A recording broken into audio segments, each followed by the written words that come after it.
Day one of the NFL draft is complete, but the Titans' second pick might be their most important. I'm going to go over the best remaining prospects and some trade opportunities for the Titans on day two in today's bonus edition of Locked On Titans.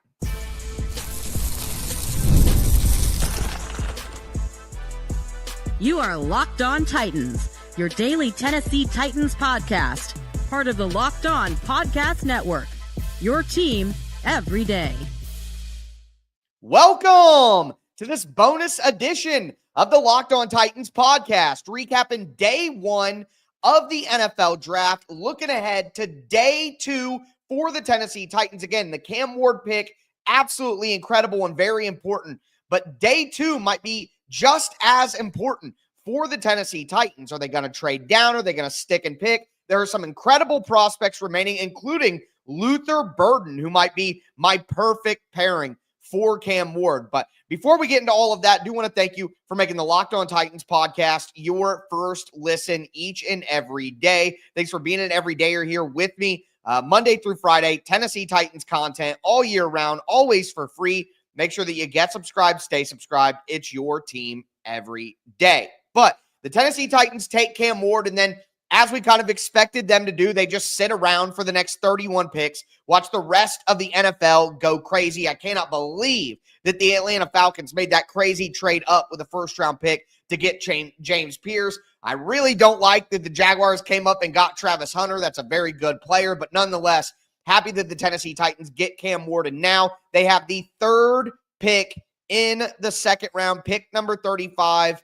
Before them, in front of them, you have the Cleveland Browns at 33, and then the Houston Texans at 34. Now, this is good and bad news.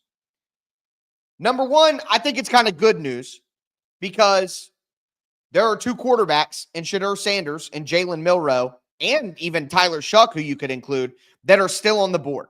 That's great news for the Tennessee Titans because the Titans don't want a quarterback. If it went quarterback before the Titans, that would be ideal because then all of the position players that the Titans actually have their eyes on would still be available, and it would be like they had the first pick. So we should all be hoping that it goes Shedeur Sanders, Jalen Milroe, and then the Titans can get their pick of the litter. However, you could look at it the other way. You could say it would be bad for the Titans for quarterbacks to go off the board because the Titans would be able to take advantage of a trade down if one of those quarterbacks still remained and a team wanted to come up and get them. Now, if two quarterbacks go and Tyler Shuck or Jalen Milroe or Shedeur Sanders is the last quarterback remaining, then maybe that increases the value of the 35th pick. So it could go a bunch of different ways. But here's all I know. All I know is there are some can't pass prospects still on the board for the Tennessee Titans right now. Like guys that I just don't think the Tennessee Titans can pass on. Number one on my list is Luther Burden. I've talked about Luther Burden so often throughout the process because he is just an electric fit with Cam Ward and the style of player that Cam Ward is. Like the things that Cam Ward does best, the quick releases, the short to intermediate areas, getting the ball into playmakers' hands, the RPO game, all of that stuff I think would fit perfectly with what Cam Ward is best at, getting the ball out of his hands. So Luther Burden still being on the board. The dream is alive, folks. We could potentially pair Cam Ward with Luther Burden in this draft. It would be absolutely incredible. But I do have to say this.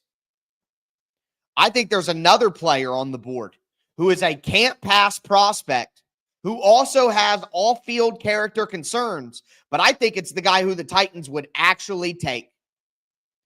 And it's Mike Green. Mike Green, the edge rusher out of Marshall. I think he is by far the best player still on the board. Mike Green, I thought, would go in the top 15 in the draft, in the top 20 in the draft. Now, it's clear that the NFL is saying, hey, we have an issue with your off-field stuff because he is a top 15 talent. Mike Green is a guy who has multiple allegations, accusations of sexual assault in his past. Again, it's alleged. I don't know the legal ins and outs. I just know that NFL teams are absolutely spooked by the off-field allegations that have been levied against Mike Green. So you're wondering, hey, if Luther Burden's off-field issues would mean that the Titans wouldn't take him because it's bad for the culture, how could they take Mike Green?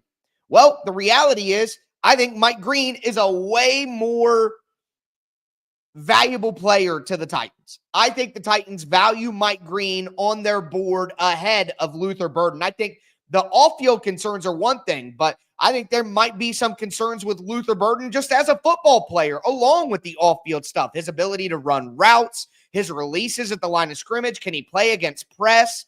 All of those things are real questions. So while I think that Luther Burden is a can't-pass guy and would be a perfect pairing for the Tennessee Titans to put with Cam Ward, the reality here is I think if Mike Green is on the board at 35, Mike Green is the pick.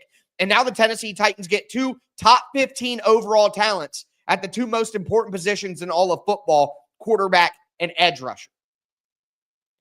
Like, I want Luther Burden as much as the next man. But if they pick Mike Green at 35, I would absolutely love that. And here's one thing to think about.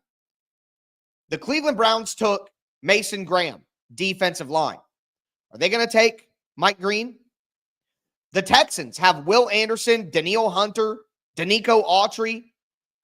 A ton of depth on the D line, especially at edge. Are they going to take Mike Green?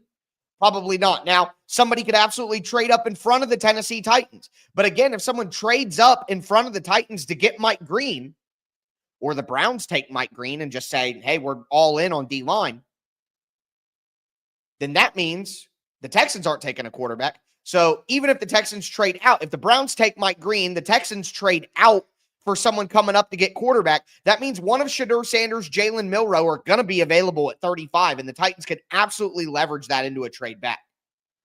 So really, with where the Titans are at, they could get Mike Green, they could get Luther Burden,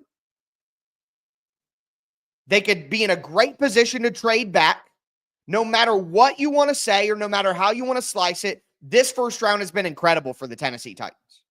You get Cam Ward, and then to have this level of player. And look, there are other players on here who I think could be considered first-round talents. Will Johnson, the cornerback out of Michigan, I don't think he's a fit for the Titans because he's a big physical zone cornerback, and I think the Titans want a little more versatility. But Will Johnson was a top 10 lock, a top 5 lock coming into the season. Now he ran a slow 40 time, and there's injury concerns long-term. So that's why he's dropping down the board. But that's a first-round talent that the Titans could have at cornerback. And then if Roger McCreary leaves in free agency after the year, if L'Jarius Sneed is just shot and his career with the Titans never gets on track, now you can have Will Johnson, Jarvis Brownlee Jr. to build around. Will Johnson's a first-round talent. Also, Nick Amonwori at safety is another guy who had some first-round pop. You know, so, like, I think there are guys, and I got another name for you that I think is a can't-pass prospect, and it might be a little bit shocking, but I don't really care. I got a hot take. So let's talk about all of the other options left because Burden, Mike Green, Will Johnson, Nick Amonwori, those are the obvious first-round talents that are still on the board, but that doesn't mean that the Titans are going to take one of those guys. So let's dive even deeper into the options that remain, and we'll talk trade options for the Titans down and up on day 2 to round out the show. Do want to let you guys know that today's bonus episode is brought to you by LinkedIn Jobs. As a small business owner, your work doesn't end when the clock hits 5. Your business is always on your mind, which means when it's time to hire, you need a partner that works just as hard as you do. That's where LinkedIn Jobs comes in. When you clock out, LinkedIn clocks in. LinkedIn makes it easy to post your job for free, share it with your network, and get qualified candidates all in one place. Post your job. It's LinkedIn's new feature that can help you write job descriptions and then quickly get your job in front of the right people with deep candidate insights. And here's a pro tip. If you add the hashtag hiring frame to your profile picture, you'll double your reach to qualified candidates. No wonder 72% of small businesses say LinkedIn helps them find high-quality hires. Post your job for free at linkedin.com/LockedOnNFL. That's linkedin.com/LockedOnNFL to post your job for free. Terms and conditions do apply.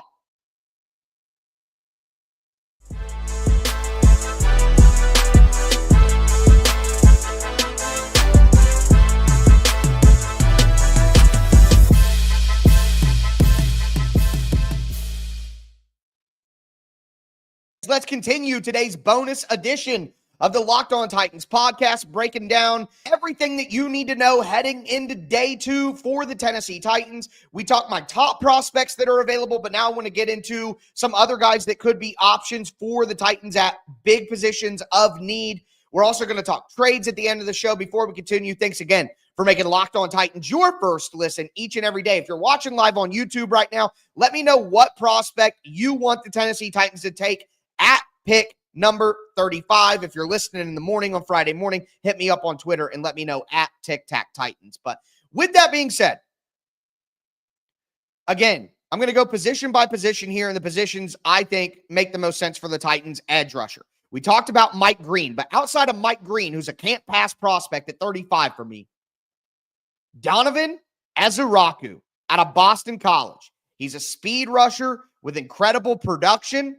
Look, he's not an insane athlete, and he's a little undersized. He's a good athlete, but he's not as good of an athlete as you would hope for a guy who tries to win the way that he wins.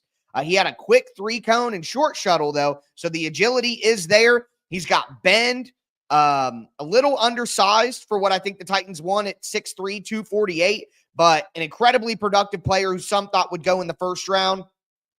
Donovan Eziraku, if they pick him at 35, I'm not going to be upset. Jordan Birch out of Oregon is a big power edge, 6'4", 279. All right, big physical power edge. You got Nick Scourton, another big physical power edge out of Texas A&M, 6'3", 257. Guys who I really like, Femi Oladejo out of UCLA, Braden Swinson out of LSU. Both guys who are just really good athletes who need a little more polish, but they have great length, great power, great size.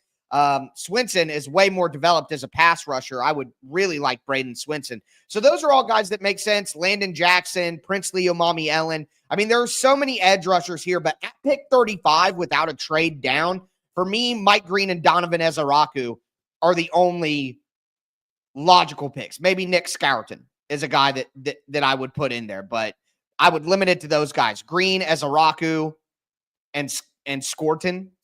I can never get it right. Nick Scourton. Those are the only three that I would like. If they picked them at 35, I'd be like, okay, all right, I'm with it. I get it. Moving to wide receiver, though. Other than Luther Burden, I don't really know that I feel comfortable taking any of these wide receivers. Jaden Higgins is the only other one. If the Titans took Jaden Higgins, Luther Burden, or Kyle Williams at 35, those are the three. Those are guys I would be like, all right, I get it. I would want Burden, but if it's Higgins, 6'3", 6'4", 215 pounds, really reminds me of Michael Pittman from the Colts, smooth route runner, good hands. Kyle Williams is the guy who played with Cam Ward at Washington State. He's 5'10", 190, so a little bit smaller, but great speed, great route runner, reliable hands as well. Any of those three make sense, but the Titans could look for more gadget speedster type players like Jalen Noel out of Iowa State or Jalen Royals out of Utah State. Maybe they look for a Jack Besh, who is kind of an in-between. He's 6'1", but a good route runner like Kyle Williams. Maybe they look for Trey Harris out of Ole Miss, who has great size and speed at 6'2", 205, but needs real refinement with his route tree. He comes out of Ole Miss. So if Tennessee Vols fans are listening, you know that Tennessee wide receivers are terrible route runners when they come out of college because they don't run real route trees in Tennessee. Well, they don't do that at Ole Miss either. So you would really have to bet on your development of wide receivers to go with Trey Harris. But those are the wide receivers that I think make sense in the next wave is Burden, of course, Kyle Williams, Jaden Higgins. That's the order I would have it in. And then Jalen Noel, Jalen Royals, Jack Besh, and then Trey Harris. Honestly, I would take Savion Williams or Alec Aomanor over Trey Harris personally, but I wouldn't take those guys at 35 or this early. But that's looking at wide receiver. I want to give you guys my hot take. There is a player here that I would not pass on at number 35. And you guys are going to call me nuts. And I may very well be. And you're going to say that it's Buckeye bias. And it very well may be. But I would take Travion Henderson out of Ohio State at pick number 35. A running back at 35? Are you nuts? You have Tony Pollard. You have Tajay Spears. Listen to me, folks. Tony Pollard is probably not going to be on the Titans after this year. I don't think he will be. I think they'll get rid of him. His body is breaking down. He can't be a bell cow back. If he's part of a three-man arsenal at running back, he's not worth the money they're going to pay him in year 3. I think they're cutting Tony Pollard after the year. Tajay Spears, and even if they don't cut Tony Pollard, Tajay Spears was not able to stay healthy last year. All right? And he's a smaller back who can't be a lead back in his own right. Travion Henderson is far more explosive than both those guys. Travion Henderson is a far better running back than both Tony Pollard and Tajay Spears. Maybe not far better than Pollard, but he's better than both. And I will remind you that at the pre-draft press conference, Brian Callahan talked about running back. And he said, yeah, there's a specific skill set that would fit best, but we need good players. We need good runners, any skill type. I'm telling you, I don't think they're going to do it, but I would take Travion Henderson out of Ohio State and give I think Travion Henderson is going to be like Jahmyr Gibbs. He's not going to be quite that good, but I think he's going to be a step just below Jahmyr Gibbs as one of the most electric running backs in the NFL. Give me Travion Henderson, man. Like, telling you, that's a can't pass prospect for me. So moving away from from wide receiver, running back, and edge, I think we do got to talk about the interior defensive line. The Titans did a ton of work on interior defensive line before the draft, and this is the area of the draft last year where they took T'Vondre Sweat. This is the area of the draft last year where the run on interior defensive linemen started. And I think Darius Alexander out of Toledo, TJ Sanders out of South Carolina, Omar Norman Lott out of Tennessee, all guys that the Titans met with pre-draft. All of them. So I think those guys could be an interesting option at this point. At cornerback, I want to go back here. Will Johnson, Siobhan Revell, Trey Amos, Benjamin Morrison, Azariah Thomas. I think all of those dudes are going to get taken in the second round. So I know it sounds nuts, but like the Titans said, they're not going to draft for need. They're going to take the best player available on their board. And the best player available may very well be a cornerback. It may very well be a running back. It may very well be an interior defensive lineman. It may very well be an interior offensive lineman. I meant defensive lineman, but it may very well be an interior offensive lineman. Guys like Tate Ratledge, the guard out of Georgia. Wyatt Milam, the interior offensive lineman out of West Virginia. Miles Frazier, the interior offensive lineman out of LSU. Jonas Savanea is probably the highest ranked interior offensive lineman right now. I got to tell you, I wouldn't take it. I don't think he's a fit for the Titans. Jared Wilson, the center out of Georgia. You guys may think it's crazy, but Lloyd Cushenberry is coming back from a torn Achilles. All right? Who knows? We hope that he's ready. They said that he'll be ready for camp, but you can never truly know. So would they do that? That's something to consider. I think there are a lot of options here for the Titans. But overall, I think with Donovan Azaraku and Mike Green on the board, I really do think that the Tennessee Titans find a way to go edge rusher here. Now, if the Titans don't pick at 35, it's because they traded down. And with where they're at right now, as we talked about earlier, there are a lot of opportunities to find a trade partner if the Titans want to move down. And I'm going to tell you who they are and tell you what kind of range we might be looking at for the Titans to trade back into day 2. Today's episode is brought to you by FanDuel. The NBA playoffs are here, and FanDuel is giving new customers an incredible way to get in on the action. Right now, when you join FanDuel and place your first $5 bet, you'll get $250 in bonus bets if your bet wins. I love how FanDuel makes betting so easy, whether it's picking my favorite team or diving into player props, whether it's three-pointers, steals, assists. FanDuel has so many ways to bet your favorite player props. Plus, even after the game tips off, you can combine live prop bets into a same-game parlay for a chance to win big. Don't miss out. Head to FanDuel.com and claim your $250 in bonus bets today.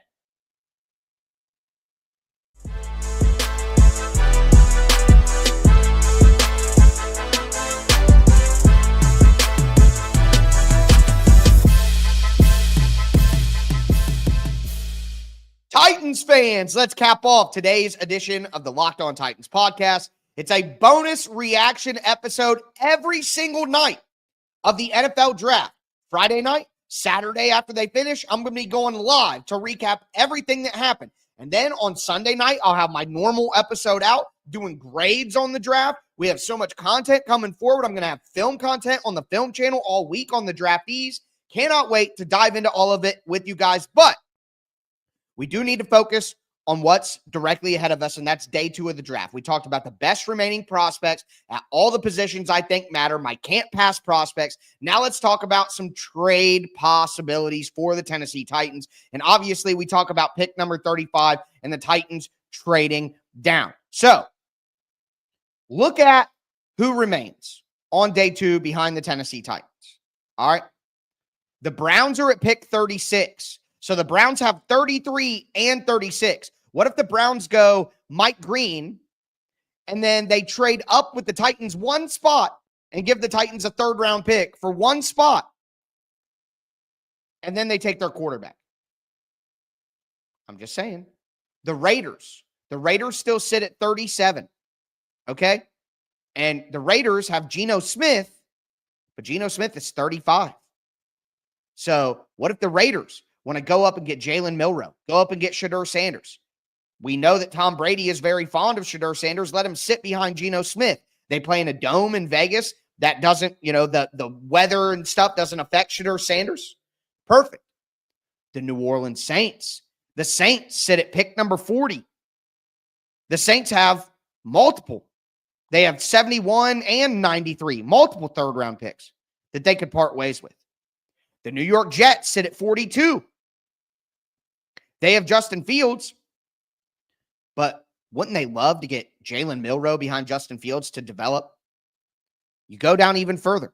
What about the Los Angeles Rams?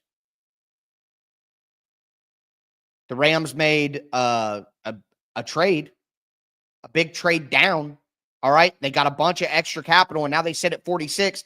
Maybe they want to come back up and get a Tyler Shook or, get Jalen Milroe themselves.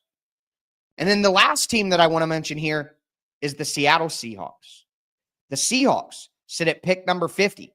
They also have pick number 52. They also have 2 picks in the 3rd round. So they could give the Titans pick 50 and pick number, what do they have, 80 something, I believe it is. Yeah, pick number 82. Pick 50 and pick number 82 for pick number 35.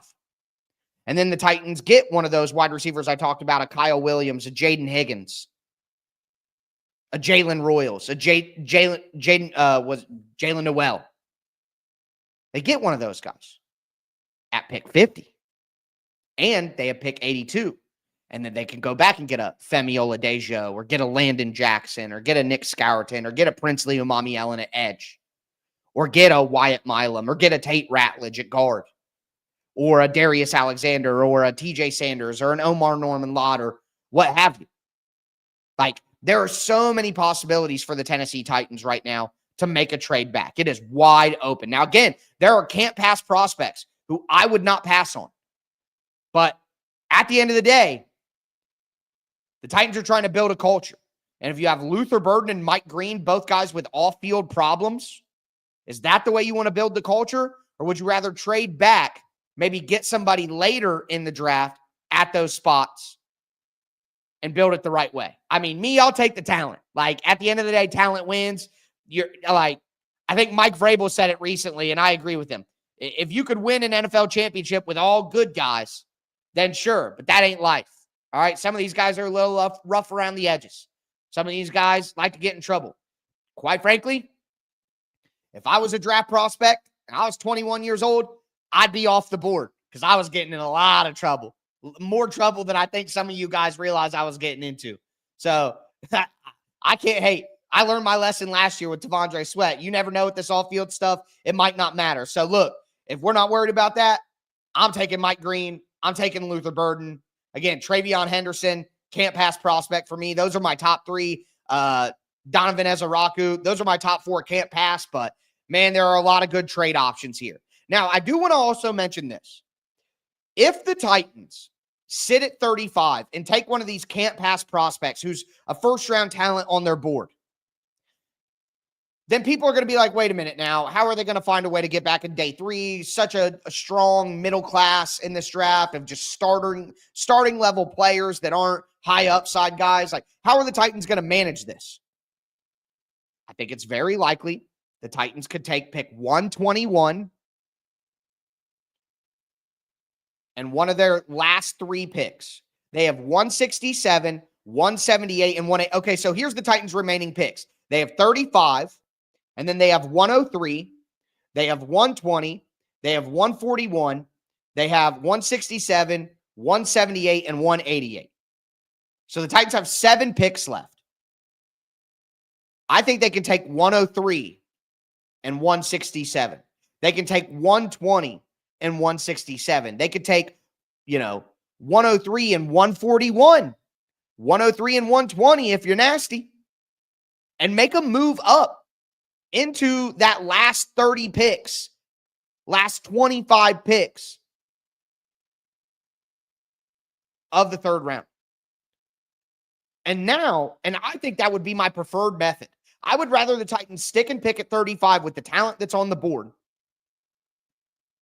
and then use one of those day 3 picks, whatever, and package them together to move up. That's what I would do if I was the Tennessee Titans. Maybe they do both. Maybe they move back 35 to 40 with the Saints, pick up number 93, and then they use number 93 and number 167 and move up to 70. Like, there are so many possibilities available for the Titans right now if they're willing to get creative, if there are teams that are willing to help. And all I know is, with the amount of talent that's still on the board, with the quarterbacks that are still there, Sanders, Shook, Milroe, Howard, Ewers, McCord, and then Luther Burden, and then Mike Green, Donovan Ezaraku, like, these people being on the board is massive for the Titans. No matter what, they're going to be in a good spot, whether they stick and pick or whether they get a trade back. So, tons of possibilities. Again, cannot wait for day 2. I'm going to be here with instant reactions for the pick at 35. I don't know if I'm going to go live with a full show after the pick at 35 because I want to wait and see if the Titans come back on to day 2. So I'll probably do a 1-minute instant reaction video on pick number 35 and then go live at the end of the night to recap everything that happened and what to look for on day 3. But either way, tons of draft content all weekend long for me. Make sure you get subscribed, stay subscribed. That's going to do it for today's bonus episode, though. As always, I am your host, Tyler Rowland, and this was Locked On Titans.